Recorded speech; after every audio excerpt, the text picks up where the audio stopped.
Assalamu alaikum, fam. Hope you're doing well. So, as I continue to learn about the constitution of the Jesuits, I have noticed, some pretty familiar language.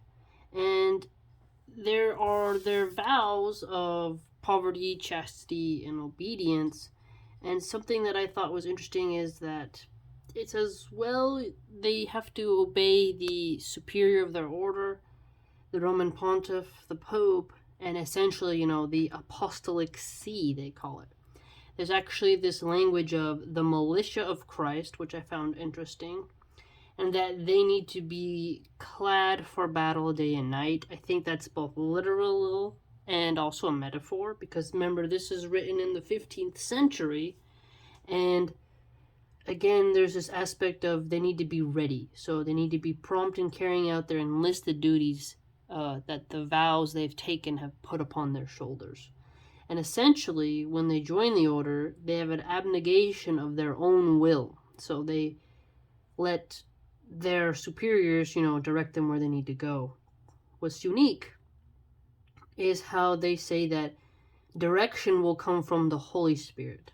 Now, as a Muslim, we have Tawheed, which is the oneness of Allah, and all authority is with Allah. There's no association of partners. Here it appears that they are putting a sort of authority and ability upon the Holy Spirit by saying that direction will come from it.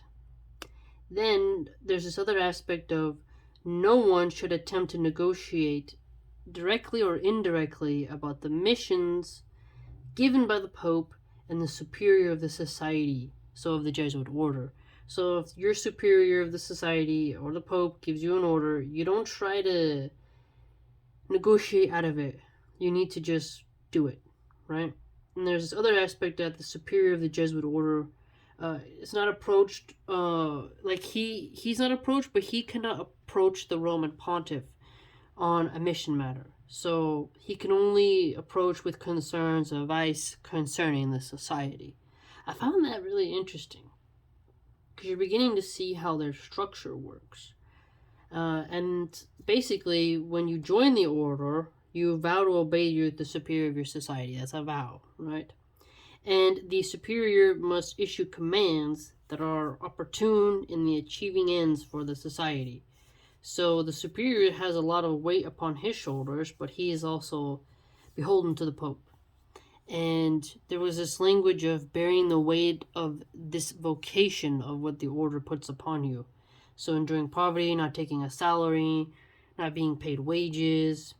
And this other aspect that the superior of the society must, in his superiorship, be charitable, meek, and kind, and he must look at the patterns set by Paul and Peter, and that members must not forestall ambitions of the Pope, and one cannot negotiate for not being sent somewhere on a mission by the Pope, right? So if you try to negotiate for going somewhere or not going somewhere, you're breaking the rules, essentially. You have to just go, and you have to be eager and ready, and without bickering and whining, you just do it, because your will becomes the superiors and the Roman Pontiff's will, like a real militia. It's very interesting. I just found it interesting also further that there's just this element of Peter and Paul in here. So again, some cool facts that I learned. Remember, this is the 15th century. And here it's really interesting. They mentioned the Turks. It says that, we pledge to do whatever the Pope says, even if they send us among the Turks or the infidels, or the heretics or the schismatics. I found that very interesting, that they mentioned the Turks specifically. So it kind of just shows you what was going on during this time period. And then it says, to the land they call India.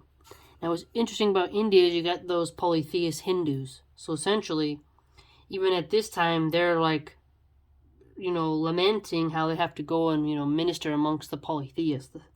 And it's unique today that the Christians and the Hindus team up against Muslims, where here you see in the Jesuit order, they're mentioning, going to India to convert people, not to team up with them. very interesting. So it's also enlightening because you get to see what they're all about. And further, they mention this sort of spiritual capital that you'll need to complete this tower. I found that to be intriguing. Spiritual capital to complete the tower. And that, again, as I mentioned earlier, the Holy Spirit is going to move them to offering grace to aid the vocation they've been given to complete this tower, this spiritual capital. Lots of unique language here, and I just wanted to share that with you. So hopefully you learned something. It's a pretty thick document, but again, this is the formulas of the Institute, and we can learn much from it and understand their consciousness.